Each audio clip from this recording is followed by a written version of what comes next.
This evening we've come together to talk about the issue, the earth in time and space. You know that the world out there teaches that everything is millions and millions and millions of years old, and the evidence is presented as irrefutable. And one wonders whether there is another side to the story. So I want to talk about this issue and present some thoughts to you. And as I have said earlier in our greeting, I do not wish to indoctrinate anyone. I would just like to state the other side of the story so that at least people have a choice to make. In the media, in the schools, in the university systems, in the libraries, wherever one goes, one is subjected to only one form of information. And that's not fair. Both sides should be available so that people can make informed choices. The Bible says in Isaiah chapter 40, verse 22, He sits enthroned above the circle of the earth, and its people are like grasshoppers. He stretches out the heavens like a canopy and spreads them out like a tent to live in. So obviously there's a reference there to the God of the Bible having formed these heavenly bodies.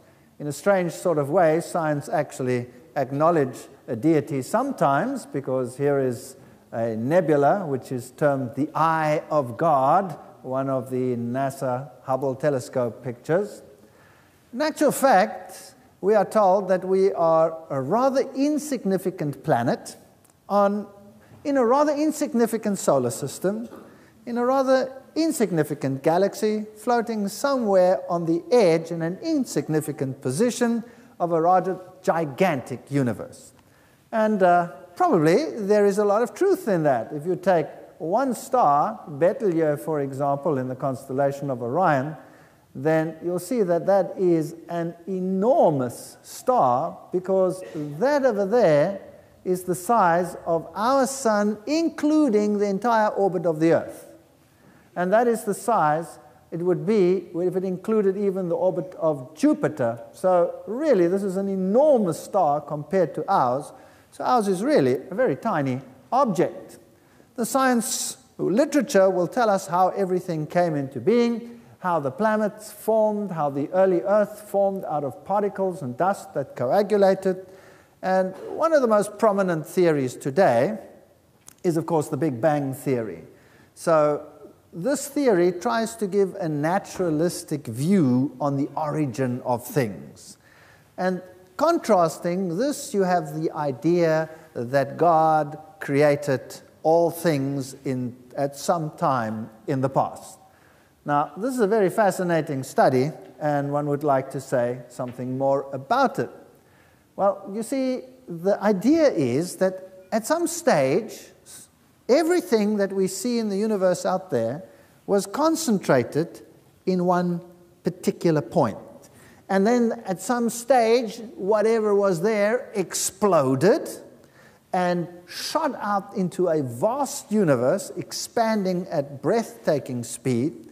And we see that this universe today is still expanding. And what they do is they look at the light that comes from distant objects, and they notice what is called a red shift. Now, when waves are stretched and become longer, that is called a red shift. If waves are compressed, light waves, and you see a shorter spectrum, well, then what you see is a blue shift, because the shorter wavelengths tend to give a blue tinge, the longer wavelengths will tend towards the red shift. Now, because everything seems to be red shifted, the idea is that the waves must be stretched because the objects are moving away from us. So the universe is expanding. Now, if the universe is expanding, then it's easy to extrapolate backwards and to say, well, if it's expanding now, that means it must have been closer together in the past.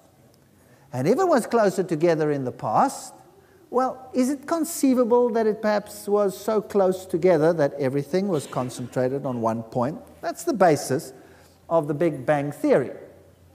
Now, I'd also like to point out that there are approximately 125,000 million galaxies, each with some 200,000 million plus suns, and the distances are so vast that we cannot even imagine them in every single direction. So really, it seems as if we are a tiny, insignificant spot somewhere lost in space.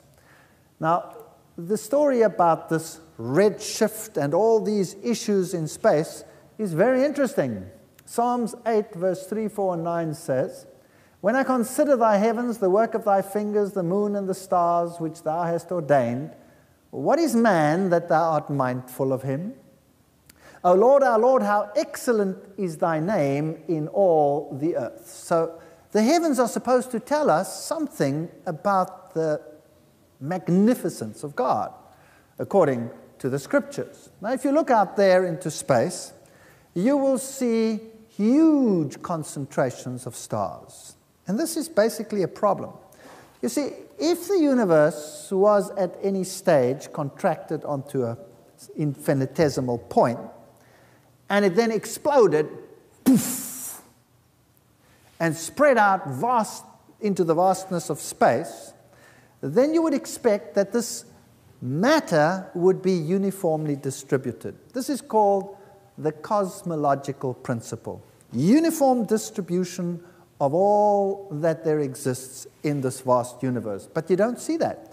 In actual fact, what you see is a concentration of material in clusters and groups in various places. Also, what you see is spiraling galaxies, huge galaxies and super galaxies clustered together, spiraling around each other.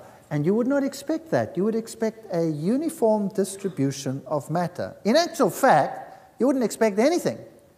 Because if there was an explosion of first energy, which later materialized into matter, there would be equal quantities of matter and antimatter, which would destroy each other. And so basically a universe should consist only of energy, if there was ever such an occurrence. But of course it doesn't. There is a tremendous propensity of matter and not antimatter. Nehemiah chapter 9 verse 6 says, "You alone are the Lord. You made the heavens, even the highest heavens, and all the starry host, the seas and all that is in them. You give life to everything, and the multitudes of heaven worship you." This is in total contrast to a naturalistic idea of origins.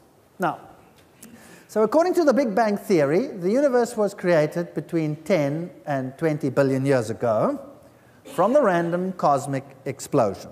That's the basic idea. And Alan Guth and Steinhardt in Scientific American in 1984 wrote, "The observable universe could have evolved from an infinitesimal region," that means a dot, maybe smaller than a dot, maybe some conjecture smaller than the size of an atom. It is then tempting to go one step further and speculate that the entire universe evolved from literally nothing. That's rather interesting. This is a scientific statement made by scientists in a scientific journal. And the idea seems to be that everything was concentrated in a dot, exploded, and this explosion came from nothing and created everything. So the philosophical assumptions you have to deal with are, firstly, a general relativity and the cosmological principle. That basically says that everything should be spread out evenly if ever anything did materialize, but it's not the case. We see everything concentrated in clusters, and this is problematic. As the professor of astrophysics at Nottingham University admits, we're lost.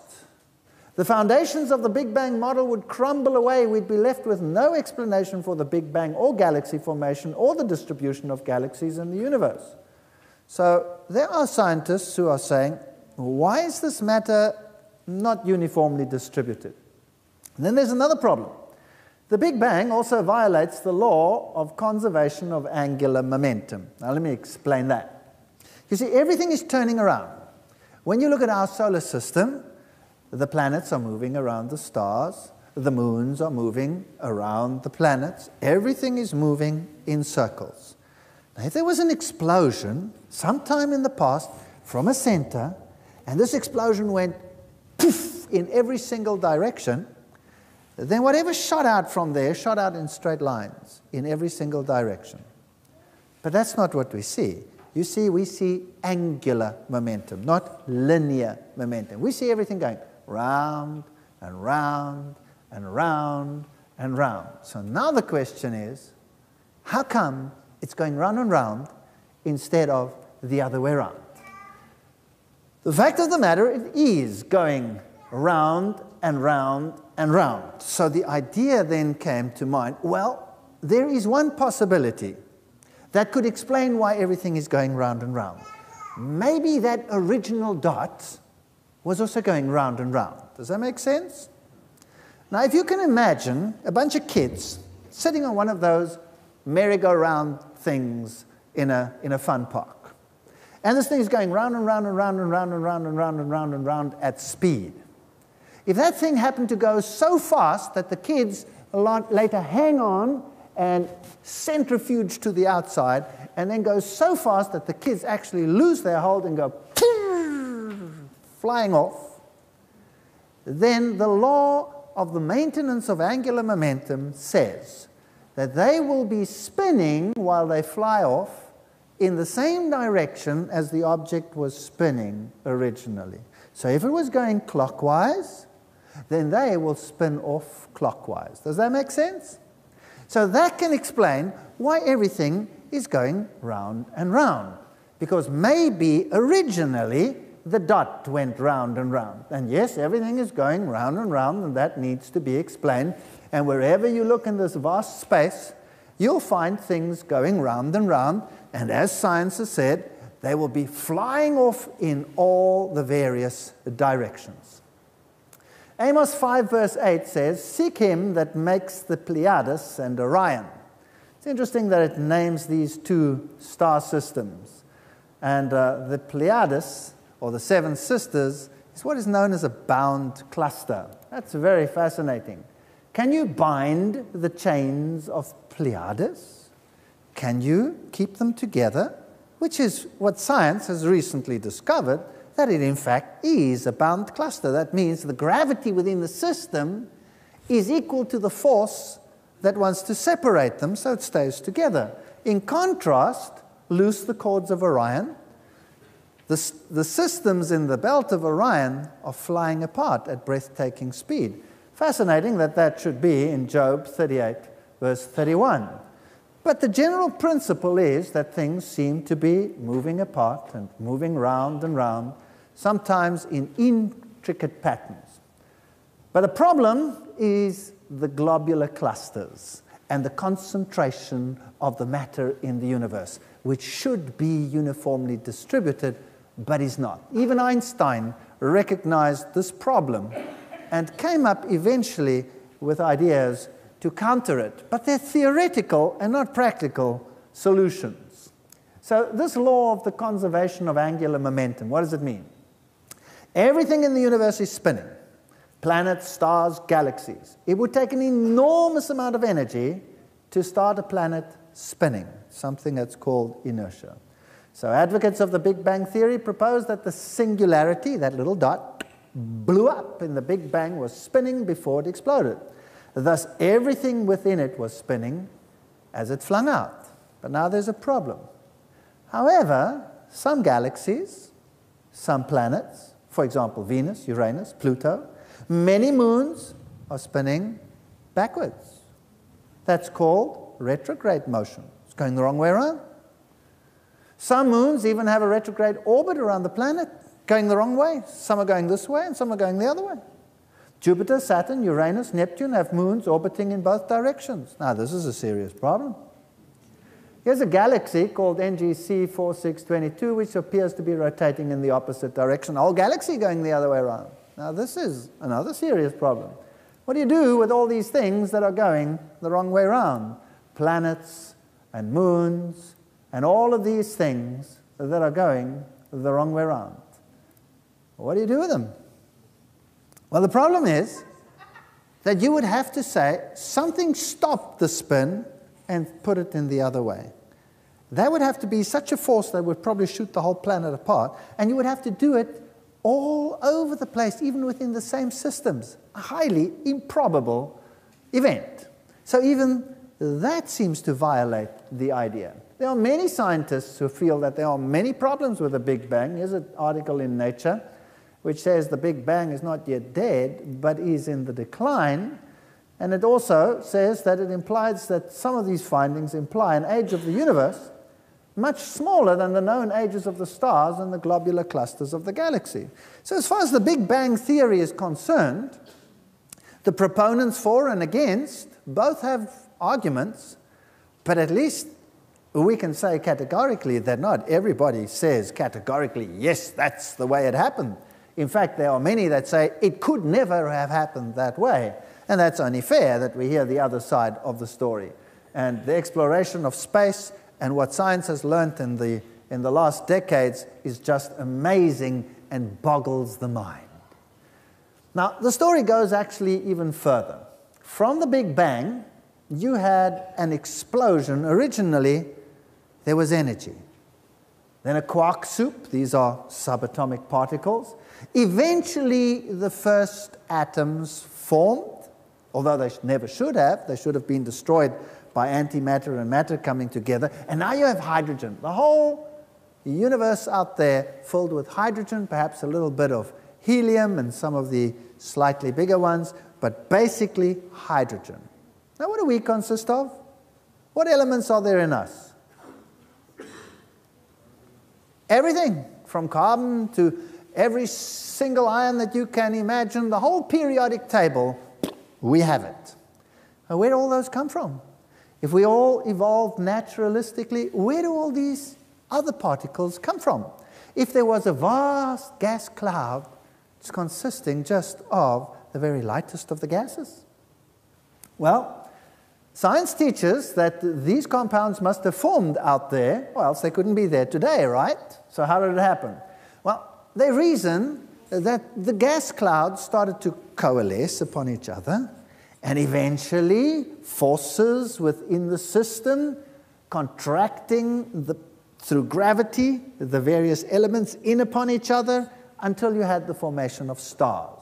And in the stars, you would have nuclear fusion, creating all the other components, and then those stars explode with a supernova and put all that new material into the space. And then that gathers again into new systems, and eventually you have all the elements that you need. There are major problems with that. How do you get a gas that is expanding in a vast universe of space to come together under forces of gravity, mind you, which we do not see operating at that level, forming a star? That's a major problem. And then to redefine it and eventually to have the raw materials to actually start an evolutionary process of naturalistic evolution until we can get the dawn of man. That's basically what is taught. So originally, there was just inorganic material. And this inorganic material gathered then on some planet, and on this planet of inorganic material, organic molecules formed spontaneously on this planet, and those organic molecules again came together fortuitously to form the molecules of life, and they in turn to form cells, and they in turn to form the other organisms on the planet. That's what we're taught. So basically, where does everything come from? Dust. Dust. And dust reconstructed itself through processes, naturalistic processes, to eventually form everything that we see today. So basically, you come from a rock. That's what is taught. That's what one has to believe. And one has to ask oneself the question, is this feasible, that dust eventually formed life, and life eventually formed the complex organisms and structures that we see in the world today? Is that feasible, all by itself, driven by a process which required natural selection? We'll be dealing with all of these issues. Now, science further teaches that once this process had started, then on our own planet, through various ages, which are characterized in millions of years, life came into existence and the evolution of macroorganisms, that's everything that creeps and crawls and does whatever it does, took place in the last 600 million years. And there's a huge time scale which is thrust at us and say, there it is, you do with it whatever you deem fit. And then we are taught that since this early dawn of the macroorganisms, I'm not talking about the prebiotic world, the world can be divided basically into time zones, which geology has basically termed the Paleozoic, the Mesozoic, and the Cenozoic, and that in that time, organisms evolved, and that today we can actually see the record of this evolution in the rocks. That's the science of paleontology. The science of geology concerns itself with how the matter was formulated and formed on this earth, how it came into its present position, and how everything came to be as old and as distributed as it is today. Now, is this true? Do we have such a paleontological record? The answer is yes. Do we have such a geological record? Well, the answer is yes and no. Because nowhere in the world do we have such a complete record. We have a fragment here, we have a fragment there. So basically what we see on the left is a theory which science has put together. It is not based on a definite column that we can go and look at in any place of the world. So tonight I want to look at the basic assumptions of geology, just the basic assumptions. Tomorrow night we will be dealing with the living organisms. We'll be looking at how the organisms evolved, how the world tells us they came into being, and whether this is in line with what we see or whether it is not. These are very important questions so that people can make informed choices. Let's first have a look at some of the questions of age. Radiometric dating. Radiometric dating is a technique that is used to tell us how old objects are. And basically, it's not a very complex system, and it works very well. You can do it in a laboratory. There are ways of exactly determining the ratios of certain isotopes to each other, and this information is used to tell us how old things are. But the problem is, you have to make certain assumptions.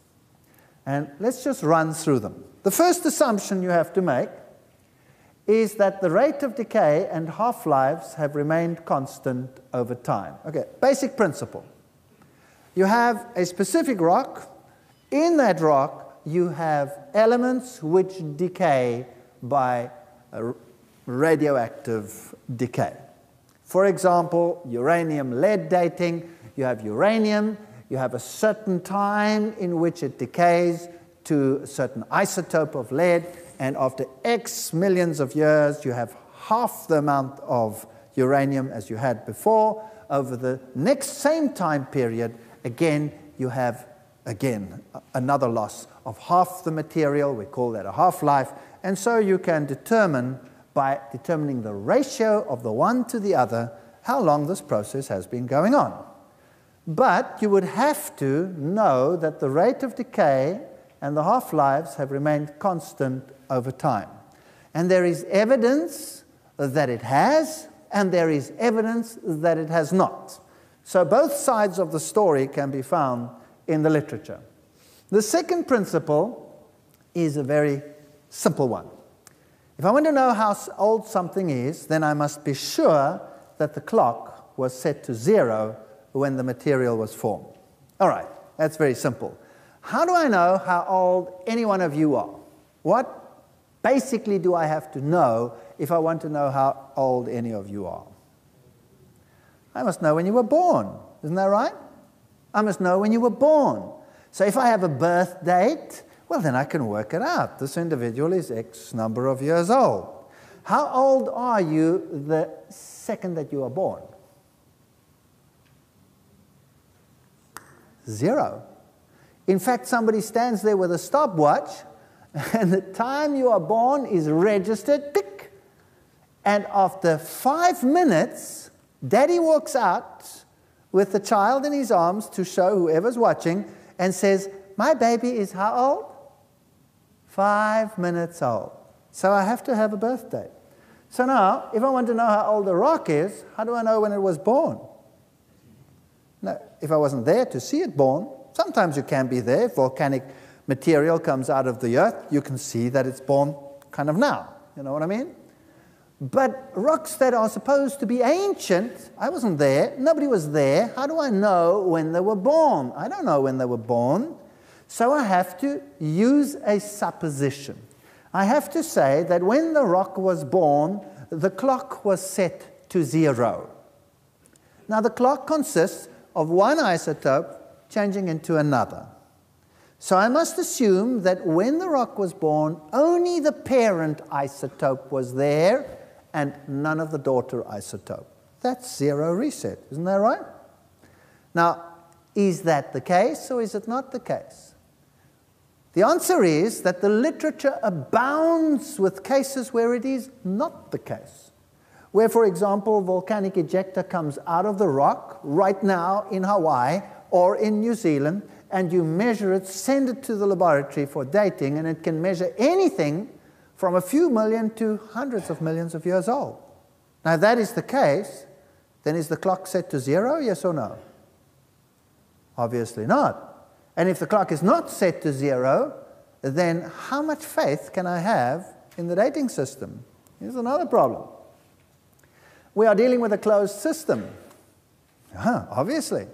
If I'm going to determine ratios of one to another, it must be a closed system. Can you imagine, here in the front, I have a timer, a sand timer. You know, like an egg timer?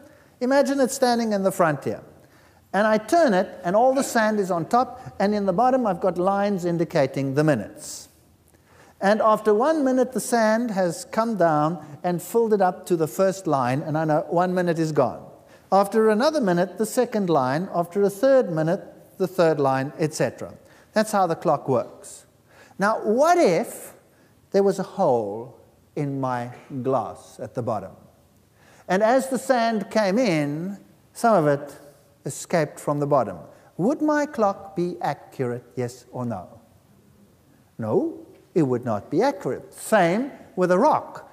If I'm dealing with a rock, and the elements inside that rock somehow were able to escape a hole in my clock, would I be able to use that sand in there as a time mechanism, yes or no? No. Question. Does lead, for example, dissolve in acid water, in rain, yes or no? Absolutely. That's why we have heavy metal pollution in our rivers and in our lakes, right? So, if it rains and water falls on the rocks, and the rocks are porous and the water goes through, can I wash out some of the elements, yes or no? Obviously, yes. I mean, that's how mountains work.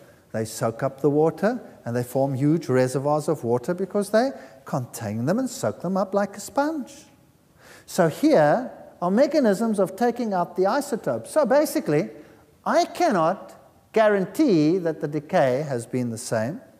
I cannot guarantee that the clock was set to 0 when the material was formed, because it's not set to 0 even today. And I'm not dealing with a closed system. So how good is my clock? Frankly, my clock is useless. Totally useless. The scientific method of determining one isotope relative to the other may be perfect. That may be so, but it means nothing in the light of these points. So when somebody tells me how old is something, then how old can it be? As old as you would like it to be. You see, when Einstein couldn't figure out, or the world couldn't figure out, what was happening in terms of light and the movement of light whether an object was moving towards you or an object was moving away from you, that the speed of light remained the same, although it shouldn't have. It doesn't make any sense. Obviously, if two objects are going to move towards each other, they're going to get there sooner than when they're moving away from each other, right or not? So, what was his solution? He came up with a theory which he called relativity. That's it. So that's the solution to a big problem in science. It's nice, but it's just a word. We don't have to go into all the details. So if somebody asks me, how old is this rock? I say, it's relative. Relative to what? Relative to my paradigm.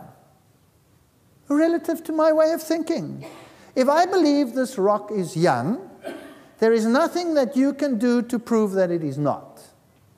And if you want to believe that rock is very old, there's nothing that I can do to prove that it is not. So believe it if you want to, that it's billions of years old. Or believe it if you want to, that it's a few thousand years old. There is nothing that stops you from believing what you want to believe. Nothing. And no matter how much arm wrestling science does with you to tell you that you must believe that it's old because that is their paradigm, tell them it's relative. You can believe whatever you want to believe. There is no evidence, impelling evidence to force you to change your mind. You don't have to. Having got that out of the way, and please, I'm not saying you can't believe what you want to believe. I'm saying you have freedom of choice to believe what you want to now. That's all. That's all. So I'm not running anyone down. Now, let's have a look at these rocks. Science teaches that each one of the rock layers that we find in the geological column, which is something that doesn't exist anywhere on this planet in toto, each one of these once represented a time gone by, sometime in the distant past, when each one of those was the surface of the earth, and life was enacted on each one of these very much like it is enacted today. So today we have cycles of rain, we have cycles of weather change, we have all these cycles, we have cycles of erosion, we have cycles of deposition. Everything that happened in the past is the same as what happened today. So obviously, it is logical to say that the bottom layers will be the ones that were there first. Then came the next stage, then the next stage, then the next stage, then the next stage. Or we could say that this is a layer of material, then another layer of material, then another layer of material, and then another layer of material. See the difference? It's not very big, except for what? Except that science attaches great time to each layer. Does that make sense? So science says each layer represents a huge block of time. So when you take a layer away, what are you taking away? A huge block of time. Whereas if you say each layer is just one layer of mud on top of the next layer of mud, and you take one away, all you are taking away is a layer of mud. There's a difference in the thinking there. So let's think about that. So science teaches, okay, the first layer is at the bottom, that's the oldest one, then came the next one, then came the next one, then the next one, then the next one. That's called superposition, one on top of the other. It's very logical, makes perfect sense. And then we are told that the oldest layers have organisms such as these, so that's obviously what lived then. And if you go a little bit higher into that layer over there, the Ordovician, then you had creatures like this. If you go a little bit higher, you come to the Silurian, you have creatures like this. Go a little bit higher to the Devonian, well, then you have fishes and all kinds of things. If you go a little bit higher, you come to the Permian, you have the first land plants and all these interesting things. And then these huge trees, then you come to the Triassic and the Jurassic and the Cretaceous, and you have these wonderful dinosaurs and all these interesting creatures. Then you go a little bit higher, then you come to the Cenozoic, and then you get all the mammals. And that's how evolution happened. So you started with these marine organisms, and then you went up through the fishes, eventually to the frogs and the reptiles, and etc. Now, we're not going to deal with the animals tonight. We'll deal with them tomorrow. Let's just look at the rocks tonight. Now, rocks are never as interesting as animals. So tomorrow obviously will be more interesting. We'll look at dinosaurs and evolution of creatures and all of these things. But rocks are what you have to walk on, right? So they're important. If you were not on a rock, you'd be in trouble. Now the Bible has a totally different story. The Bible tells us that at some stage there was a flood. The Bible says that this flood lasted 1 year, 17 days. That's kind of strange. Most people think flood, it rained 40 days, 40 nights, and it was all over. No. That's not what the Bible says. The Bible says it rained 40 days and 40 nights. The Bible says the waters of the great deep broke forth, and the waters rose for some 5 months. Then they started to decline, and after 1 year and 17 days, Noah could leave the ark. Now that is decried a fairy tale today. A very strange little story, an allegorism, just to keep people happy, and makes a nice children's story. But in any case, that's what the Bible teaches. And that it took 1 year, 17 days, high in the mountains of Ararat, for Noah to actually leave the ark. You see, it says he was so old when he entered, he was so old when this happened, he was so old when he sent out the ravens and the doves, and he was so old when he left the ark. So you can work it out, how long it was. And it's 1 year, 17 days, with major activities happening during this event. And what's also very interesting is that if you look at the geological column, what you see is a lot of mud. And mud happens in what? Happens in water.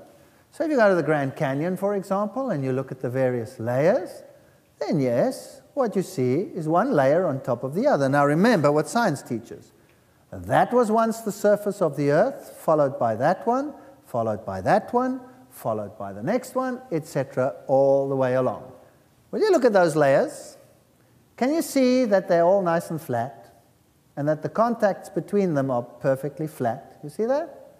Absolutely flat. It's like the world was, and then came another world time period and went, then came another world time period and everything very flat.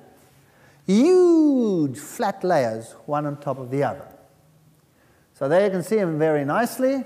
1, 2, 3, 4, 5, etc. They're all nice and flat. And the contacts between them are very flat. Now remember what science teaches. Each one of them was what?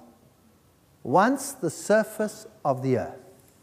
Okay, let's go down into the Grand Canyon, and you'll come to something which they've called an unconformity. This is what the geologists have placed there. And an unconformity is a very interesting thing. Here is where it is, they say. What is an unconformity? Well, I've told you before, nowhere do you find the whole column in one place. So some places there are pieces missing. And here's one of those.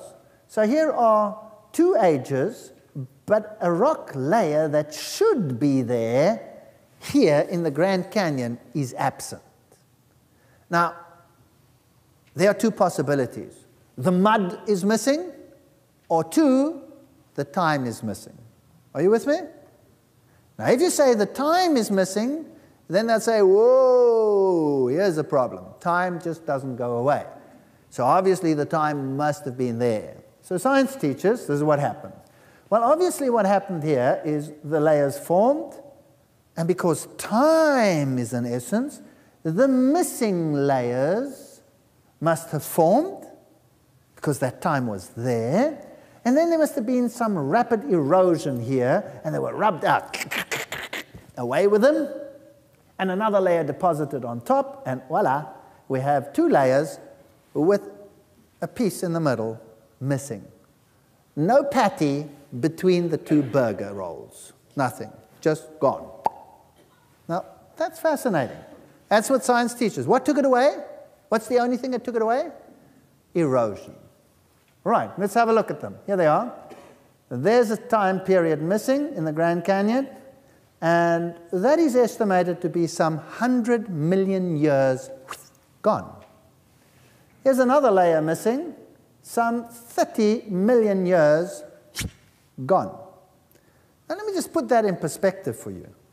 If we take the present erosion rates on this planet, And we measure how much of the soil is being washed into the oceans every single day. Well, you live here next to the Mississippi River. Is the Mississippi spanking crystal clear, yes or no? No. Why not? Because it's obviously taking material down into the sea, right? That's whatever it erodes away and it ends up in the ocean. So that's where it gets to end up. Now, the same must have happened here. There must have been a period of erosion, they say, and that took away the layer. Now, how much could be taken away in 100 million years? Well, did you know that at the present rate of erosions, if we take the lowest level for the United States, which is about 6 centimeters of Earth's surface every 1,000 years, the highest being in the Himalayas, some 2 meters gone every 1,000 years, then it would take just 10.2 million years to wash away the entire continent into the ocean using the lowest level. So 100 million years, that's enough to wash the entire continents, present continents, into the oceans at least 9 times over. That's quite extraordinary. Okay, here you have these flat layers with these contacts missing in between. 12 million years missing between those layers over there. 12 million years. That's enough to wash the entire continent into the ocean once over. And it's a huge area stretching over all of that. And between the 2 layers, this one and the one underneath it, just nothing. Gone. Although we have evidence of a lot of water rushing, that should have left some erosion. Look at these contacts. Flat. Time missing. Time missing. Absolutely flat. Here you have 20 million years missing between this light one and this dark one. 20 million years gone. Flat. What happened? Now, if you have erosion, isn't this what happens? Yes or no? Doesn't erosion make valleys and ravines and things like that? Here are 3 layers taken in Africa on one of the mountain ranges there, the Cedarburg, very beautiful area. And look at them. There's one layer, there's another layer, and there's another layer on top. Let me give you another picture. There, on the left. Look at them carefully. A layer at the bottom. Now remember, what does science teach? This was once the surface of the earth. There's the contact between them. There's the next one. There's the contact between them. Now, millions of years later, there's the next one. That's now on top. So that's getting some erosion exposure. Can you see how nice and flat it is? Is it flat, yes or no? No. It looks like this. Up, down, down, whatever. Why? Because erosion washes it out like that. So now if I put another layer on top, let's say all this went under the ocean and I put another layer on top, would the contact be or would it be yep? What would it be? What do you say? It certainly wouldn't look like that. So do you think it's possible that that was never really the surface of the earth for a very long period of time? And that before you could say, Jack Robinson, the next layer was on top? Is it possible? But what would that do to the evolution theory? What would it do? It would create a great problem because these things happened over millions and millions of years with the same principles applying today, applying to the past. There will be a problem. Look at this. Here's a layer, 1, 2, 3. Everything in between is gone. Where is it? Well, it's been eroded away, obviously. All right, so if I put new layers on top, I certainly shouldn't get flat contacts, shouldn't look like that. Erosion will have it look like that, right or wrong? And if I put a layer on top, it should look like that, right or wrong? But it doesn't, it looks like this. All right, now let's think about this. Let's say this is the Grand Canyon, and the black is one layer, and the red is another layer, but I know there should be a yellow because it was found in another area. But it's not there in the Grand Canyon. So what does science teach? It was washed away by erosion. Is that right? And therefore, millions of years of time cannot be found there. But the contact is absolutely flat, and it shouldn't. It should look like that. So now, here's another possibility. In actual fact, this wasn't time at all. These are layers of mud. There's one layer of mud, a missing layer of mud, and a red layer of mud. Whereas here, we have a black, a yellow, and a red layer. Let me explain this. I have 3 buckets of mud here in the front. One contains black mud, the other one yellow mud, and the other one red mud. Now, I take this huge bucket that I have of black mud, and I go whoosh, and I spread it all over this hall. And then I take my bucket of yellow mud, which happens to be a small bucket of mud, and I go whoosh, and I just spread the front here with my mud. And then I take another big bucket of red mud, and I go whoosh, and I spread it over the hole. Now I have, in the front here, eventually when it dries, I make a cut. How many layers have I got? 3. In the back there, I make a cut. How many layers have I got? 2. Aha. So in the back there, obviously what happened is millions of years of erosion took the middle layer away, right? Right? Or would you perhaps agree with me, I didn't have enough mud to get to the back? You see the difference in the philosophy? The one requires time, the other one talks about mud. Now, which one is right? The Bible says there was a flood, a worldwide flood. That's what the Bible says. Now, if that is true, you would expect a lot of mud on earth. And do we find a lot of mud on earth? Yes. Everything is mud. Marine sediments here on this earth. Where should they be? In the bottom of the ocean. There's not enough there to account for any of this time that has gone by. It's all sitting on land, which is all kind of upside down.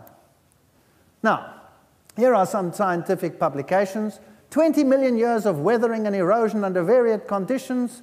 And then he says, the survival of these paleoforms is in some degree an embarrassment to all the commonly accepted models of landscape development. Here's a scientist that says, you know, we have a problem. All of these mud layers are there, and erosion is taking place all the time, and look at what we have. Everything is still there. Actually, it should be gone several times over. Why is it still there? So we will be looking at this issue in the next section. For example, the outcrops were excellent, but even the closest inspection failed to turn up the precise position of the 15 million year gap. Why is there a gap and I cannot see it? These are questions that need answering, and we'll see them in a moment.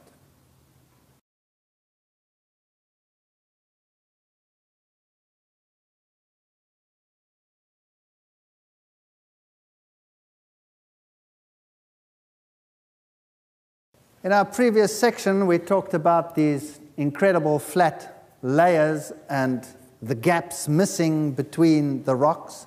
And now we want to look at how these form. For example, here's another few publications where they talk about immense and incredibly flat areas of the world in the past. Here is a formation where we see coal seams in rock.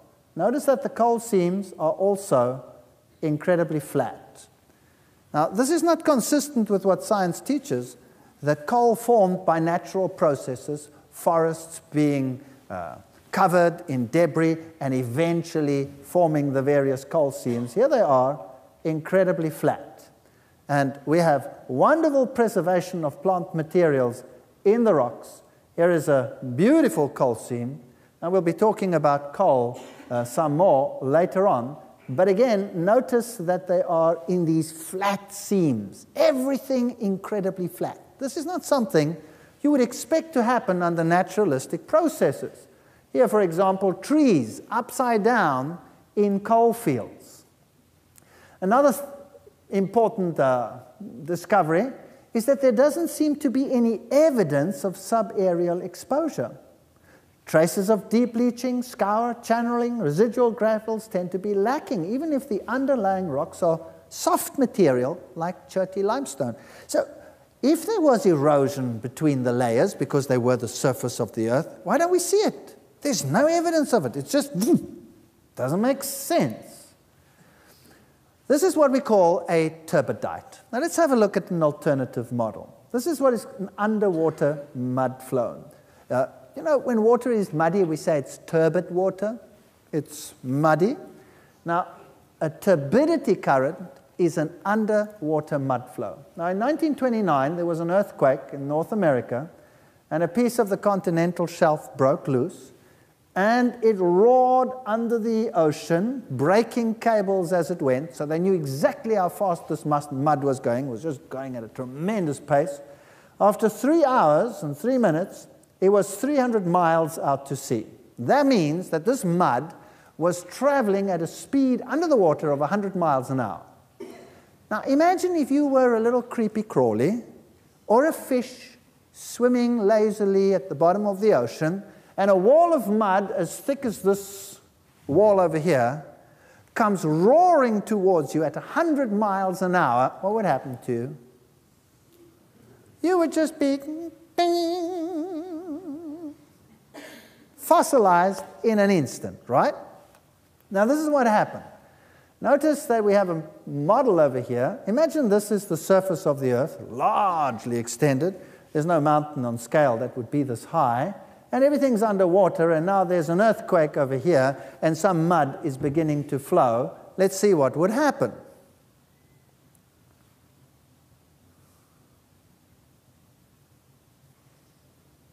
There it flows. Watch how it comes over the hills, into the valleys, over the top.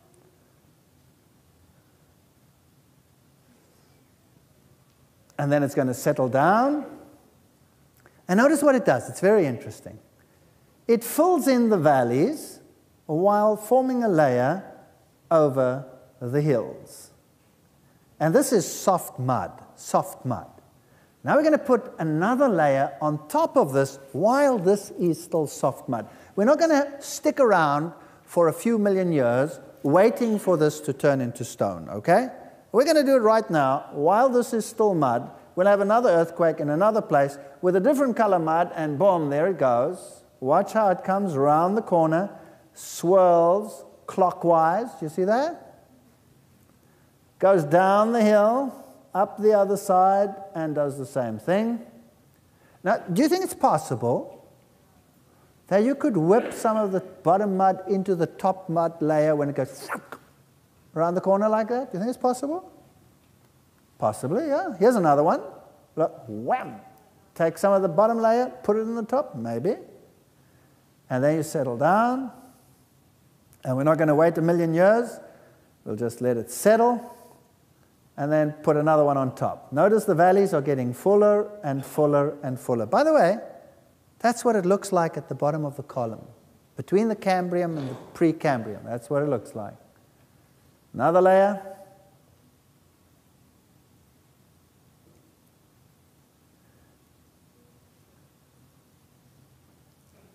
And another.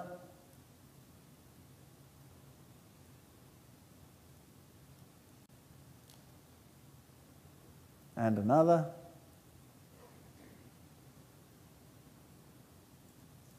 And now it's getting pretty flat. And now they're just rushing along nicely, one on top of the other.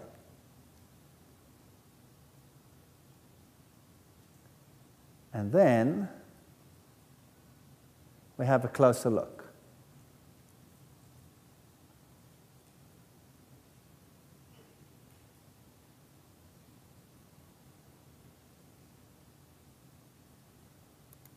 What do you see?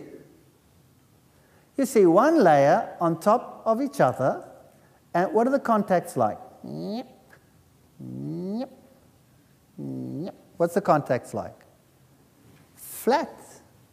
And especially on top, everything is flat. And can you see that here and there, for example, there's a little bit of mixing of the bottom layer into the top layer. Okay, if we go a little bit closer, notice what else we'll see. All right. If you look carefully, you will see that in this layer, from there to there, the coarser material, the heavier stuff, is at the bottom. Why?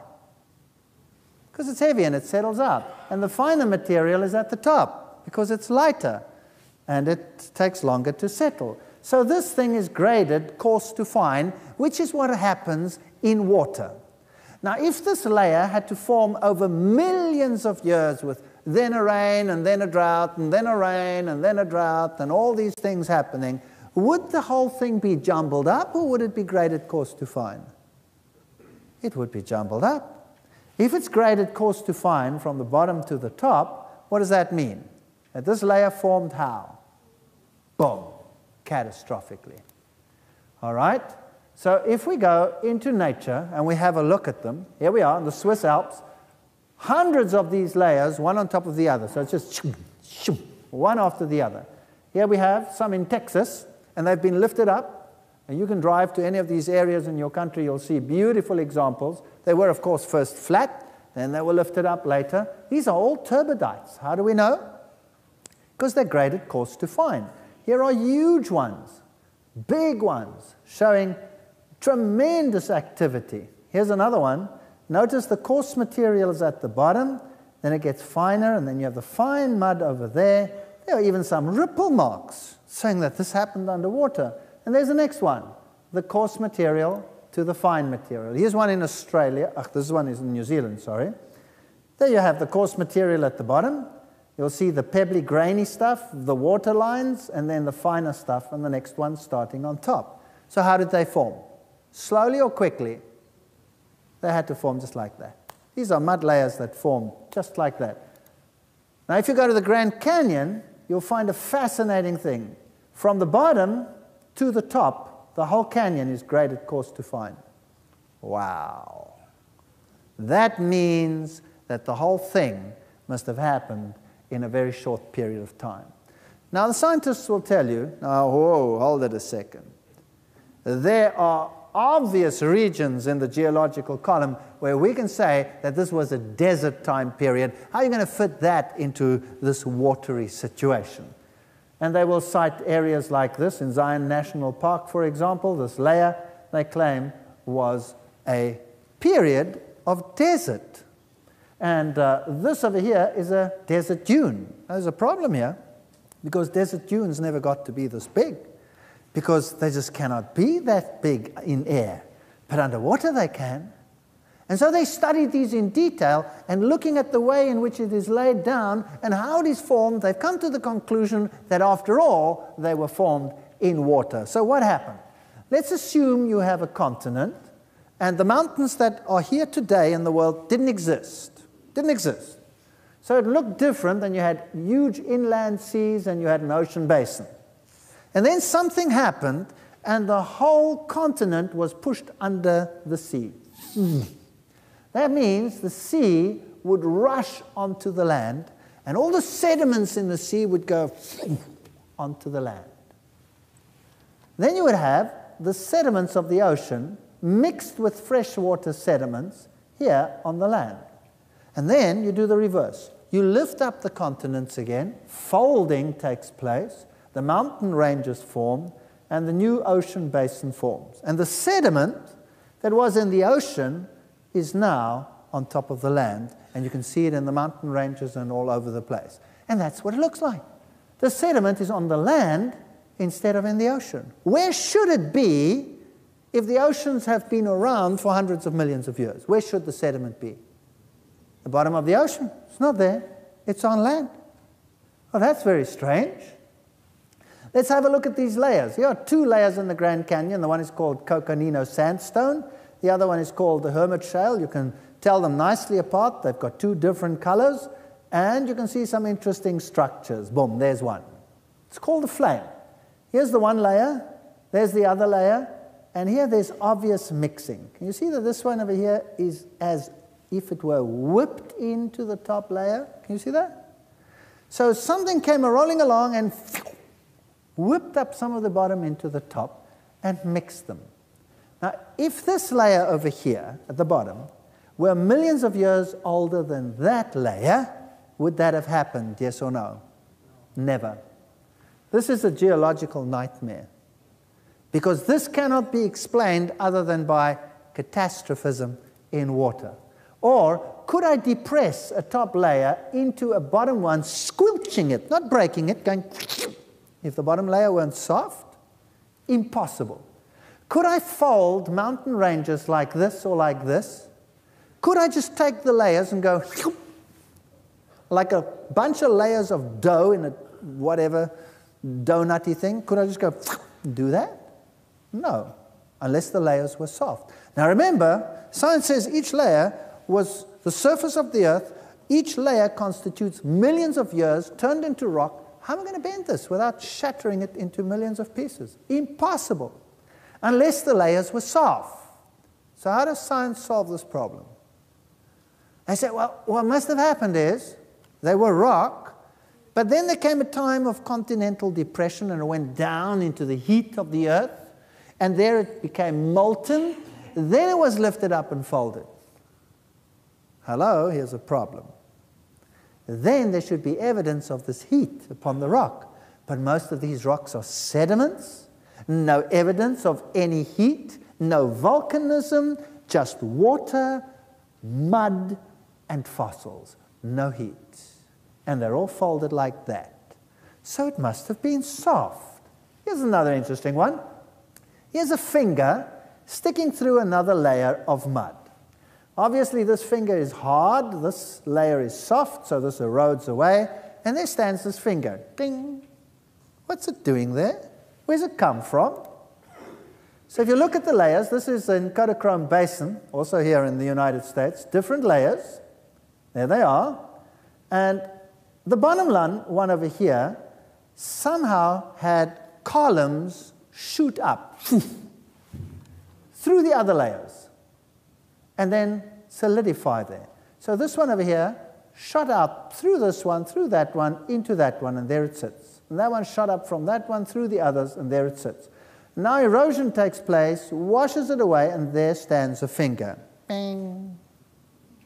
Now this is very intriguing.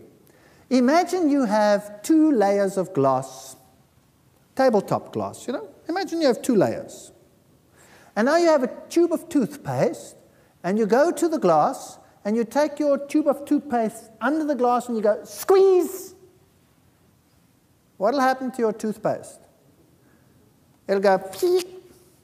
And if you look at the top, you'll see one big flat patch, right?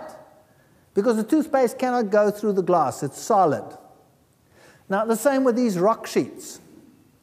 If I'm going to say the bottom layer is getting soft, and I go, squeeze, and go, phoom, how can it go through the other layers if they are solid rock? What should the mud do? It should go, but it didn't. It went toom, toom, toom, through all of them. What does that tell you? It tells you that when this happened, they were all soft. So they were laid down, then there was an earthquake, put pressure on the layers, and it went choop, choop, choop, choop. And they shot columns through, and then they got stuck, and then they dried, and they formed this. And that's how you get that. Only if they were all soft. So there they are, standing there as though they should have been there. If you look here at the Grand Canyon, that's another interesting area. The Grand Canyon goes through an uplifted area, and there is the canyon. Now, rivers don't flow over hills. Rivers flow down here in valleys, but here it went through the top. So how did that happen? How did it happen that a river stayed up there and went yep, over the mountain? Cannot happen.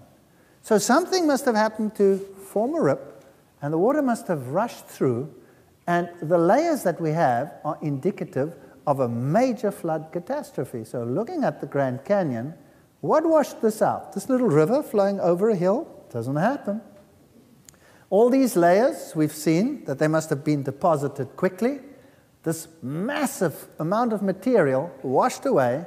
Was it rapid or was it slow? The Zion Canyon, look at that. A sheer canyon. Who's ever walked up Zion Canyon? It's great, eh?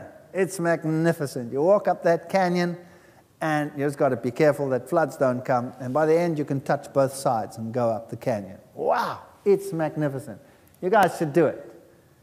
And you look at those canyons and you think, wow, what happened? Was that rapid or was it slow? Well, here you're going to Africa. This is when the fledgling state Namibia was formed. And we're up there in a region of the Fish River Canyon. Beautiful erosion features, ripple marks. Again, water features everywhere. And there is this canyon. Look at it. Nice V-shaped canyon. going round the corner. It's not as impressive as the Grand Canyon, but you know, not everybody can keep up with you guys. And this is the Orange River Canyon. Here comes the river, makes this huge waterfall, and then flows in this beautiful canyon. Can you see the canyon is V-shaped? Can you see that? V-shaped canyon. So now we've seen the Fish River Canyon is a V-shaped canyon. This canyon is a V-shaped canyon. The other canyons in the world, V-shaped canyons. Well, you've got to be careful when you go walking there because this critter here is extremely dangerous. That's a yellow cobra. And some beautiful erosional features visible over here. Plus this. This is a water whirl. There's another one. So here something went, took it out when it was soft mud, or something else happened. Science will tell you, no, what happened here was the water flowed and there was a stone in there and went round and round and went grind and made a hole. So there's a nice round hole. Some of them you can sit in like that. Some of them, like this one, are high up in a mountain. Did the water flow up there? That there are these round holes? Or is this evidence of a recent flood? Here is the Colorado River. Here you can see the goosenecks. Notice that it is V-shaped again. There you can see it beautifully V-shaped. Now, a scientist published in the journal Science an article where he said, we have a problem. Because if it is V-shaped, then it had to be rapid. It could not have been slow because slow undercuts and deposits. So all of these canyons must have occurred instantaneously, rapidly. So that was rapid, that was slow. So what washed it out? What happened?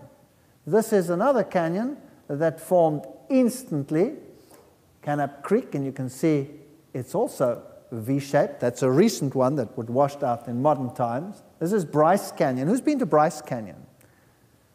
Wow, you guys must go there. This is a beautiful place. So you get up to this mountainous region, and you see this beautiful washed-out area. Notice this massive washout. There's a human being as a scale. It's fascinating to see what happened over here. Everything in between is just gone, washed away. Everything in between. Erosion has eradicated it, leaving these magnificent monuments to some water activity. This is Monument Valley. Notice these mounds that stand in this valley. Now, once upon a time, these were all flat sheets, one on top of the other, and what has washed everything in between away? What does science say? Millions of years of erosion. But in actual fact, when you look at them, is it possible that it could have been rapid erosion rather than millions of years? There are the monuments, there they are. Everything in between is gone, and these stubbornly remain behind. Look at those two, standing side by side, like two cooling towers at some factory. Amazing. There they stand. Everything else in between is gone. Millions of years of erosion has taken it away, but these two are stubborn as goats. There they stand. We will not go with the rest. Does that make any sense? Or those are the Navajo twins, and everything else in between is gone. I'm going to take you to an area in Africa, and this is in Basotho land. And here is an interesting feature. This happened in one rainstorm. Notice that the rainwater came and washed away all the material, leaving a mound there, a mound there, a mound there, another one there, another one there, another one there, a couple over there, and a range over here. And that is what happened in one rainstorm. Now, why are these still there and everything else is gone? Imagine this. The water's coming along, washing away the soil. It's busy digging these channels, taking away the mud, and then all of a sudden the rain stops, and what happens? The water's gone. And before everything could be washed away, it dries out, and leaves these mounds. Now, isn't that exactly what Monument Valley looks like? Yes or no? It's exactly what it looks like on a small scale. There's a little canyon that formed in just a rainstorm. There's another one. Notice the V shape, exactly the same. This is a beautiful area. This is the Cedarburg, and here the mountain is cut into columns. You can literally get into one of those columns over there and walk through the mountain. Spectacular. When you get in there, it's like a cathedral with huge arches hanging over you like this, and you can walk in this area under these arches, and there you can see the layers of mud. 1, 2, huge layers deposited, one on top of the other, with these flat surfaces in between. And as you look down these slits, you can see there's a person walking. You can see right through them, and you literally walk up into this mountain. What washed that away? There's no river flowing there today. Either millions of years have taken away this area, or this happened rapidly, and this is a relic. Now, also in these mountains, you have this feature. Now, this is the other way around. There you obviously had the slits going from the top to the bottom, but here you have something totally different. If you look carefully, you can see that this mountain is standing on pillars. Can you see that? And there as well. The mountain is literally standing on pillars. There's a closer shot. So basically what you're doing over here is you're not walking in a slit on top of the mountain. You are now walking under the mountain. You're walking through a chapel of pillars. It's called Town Hall because it's got all these pillars. Now, this is weird. There's no river or anything there. What washed that out? How did this happen? That you have these huge mountain blocks standing on pillars. And everything in between is gone. And now you can walk through the mountain. Well, imagine this. Imagine you have these huge layers of mud, one on top of the other, covered in water, and suddenly this water drains off the land because the ocean basin is formed and the continent is lifted up. And this huge body of water just rips channels. And as the basins lower, the water level does what? Drops dramatically. So mounds of mud come up above the water level as the water level rushes down. And the water flows fast at the bottom, so fast that it starts doing what to these mounds? Undercutting them. Washing out channels in between, underneath. Eventually, channels all the way through, and you have all these pillars and huge blocks of mud sitting on top of them. And then, before everything is washed away and the whole lot collapses, what happens? The water is gone. And then it dries, and you have a whole mountain standing on pillars. So if you look over the edge where this water would have flowed, you see huge blocks of rock standing like this. But notice this. The erosion is at the bottom over here. There's no river flowing here. The erosion is at the bottom. It is as if something washed over the edge and was washing away here with lowering water levels, rushing through there, washing out the underneath. And it would have washed it all away. But then what happened? The water was gone, and there it stood. And that is how we can explain the features such as this, where you have these relics and everything in between is gone. This is how we can explain the amazing rock structures that you find in Zimbabwe, for example. All right, so this is how we explain these wonderful features where you have these rocks that seem to be balancing one on top of the other, and you wonder, how do they get there? But if this was actually a relic of huge sheets that were there, everything washed away, but before all of this could collapse, the water was gone, well, that would explain it. That would explain Ayers Rock in Australia. And now there's only one problem left. Science says that all of this is fair and well, but there's a problem. Surely it would take millions of years for these layers to form solid rock. Well, here's something interesting. We have a ceramic pot over here and a bottle encased in solid stone, and they come from the HMS Birkenhead, which sank off Danger Point in 1852. So basically, you have two choices. Either this bottle is millions of years old, or this rock is not millions of years old. Now, we know how old it is, so we know it must have formed rapidly. Here you have a bell. That's a ship's bell, encased in solid rock. So you have to now either believe that the bell is millions of years old, or that the rock is not millions of years old. Stalactites and stalagmites. Who's been to a cave, a big cave somewhere in the States? What do they tell you? How old are these stalactites and stalagmites? They tell you they are millions of years old. Is that correct? Okay. Here's one that formed when water was pumped to this area, and it grew in front of their eyes because the water was rich in calcium carbonate, and here it formed. Here is one, or many of them, where you see two people standing down there. Those are miners. This is a mine that has been vacated for some 30 years, and these are the stalagmites and stalactites in this mine. So now you have to assume that this mine is millions of years old, or that these did not take so long to form. Which is it going to be? We know that this is a mine, and that this took 30 years, and that is what you see. In fact, I have a bridge that I travel under when I go to work in my home country. And under this bridge, there hangs this beautiful stalactite about so long. Every time I travel under that bridge, I wonder, wow, who constructed this millions of year old bridge over here?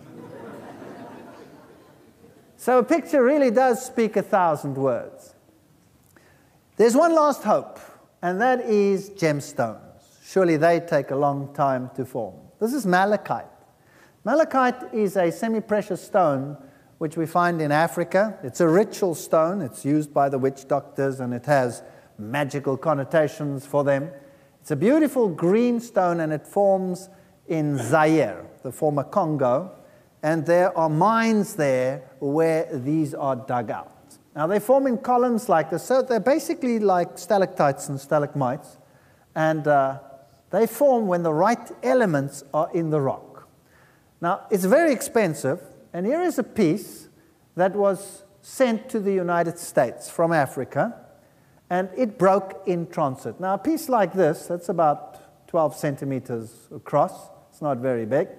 A piece like this will cost in the region of $26,000 US. This is expensive stuff. So now, when it broke, they sent it back. And now the dealer had it and called me and says, I have a disaster. Come and look at this. So I went and had a look. And there was a wire. Can you see it? Sticking out of the rock. And I said to the dealer, you know, we have a wire in here. This is very, very strange. Do you mind if I take your $26,000 rock and break off the next one? Literally burst into tears. Literally. That's a lot of money, you know. But we took it and we went, and guess what? What do you see in there? Well, let me go a little bit closer. What do you see down there? It's another wire. And if you look at the material, it's malachite. There is no crooking here. This is perfect malachite. So now you have an option. This wire over here tells you that wire has been around for millions and millions of years. Or there's another option. The miners might have discovered that if they put copper wires down and they let water run through the rock material, that this would act as a center for rapid formation, and the stone would form quickly. So I said to the dealer, wow, where do you get this stuff? He said, I got it in Zaire.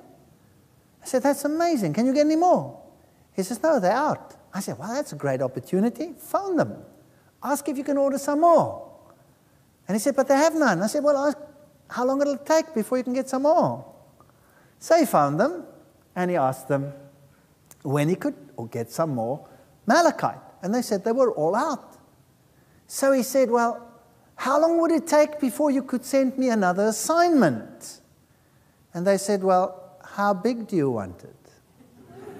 That's a fascinating question, don't you think? How big do you want it? What has size got to do with what you find in a mine? And so I said to him, same size. Yeah, same size. So he said, well, about 12 centimeters by 12 centimeters. And they were silent for a while, and they said, we could probably find those in about 3 months. So how long does it take for this rock to form? 3 months. So do we need millions and millions of years for all of these features? The Bible says in Romans 1 verse 20, for the invisible things of him from the creation of the world are clearly seen, being understood by the things that are made, even his eternal power and Godhead, so that they are without excuse. So basically, if you go and look out there, maybe you can see things which might tell you that maybe the Bible's not so wrong after all. That's the bottom line of this text. Now, we have looked at some of the features. We've looked at the time issue. We've looked at the cosmology. We've had a look at the planets and the stars and all the theories as to where everything came from in terms of all of these things. But what we haven't looked at in detail is whether this flood indeed was universal. That's a problem. You see, science is willing to look at some of the evidence that they find and say, okay, we're trapped. We admit it. There is a problem. But we will acknowledge only local catastrophes. We will say, yes, there is a possibility that that feature over there formed during a local catastrophe, and that one over there formed during a local catastrophe. But a universal flood, forget it. Why? Why is it imperative, and think about this, why is it imperative for science to deny a universal flood? Why? I'll tell you why. Because if there was a universal flood at some time in the not-so-distant past, and it destroyed all life on the planet, and then it was over, and you wanted to stay naturalistic, what would you have to do to evolution from that point onwards? You would have to start it all over again. Are you with me? So it is impossible for modern science to conceive of a universal flood. Impossible. If there was one, big problem. Then the continuity of the geological record and all its fossils would be interrupted, cut off. And you'd have to start all over again.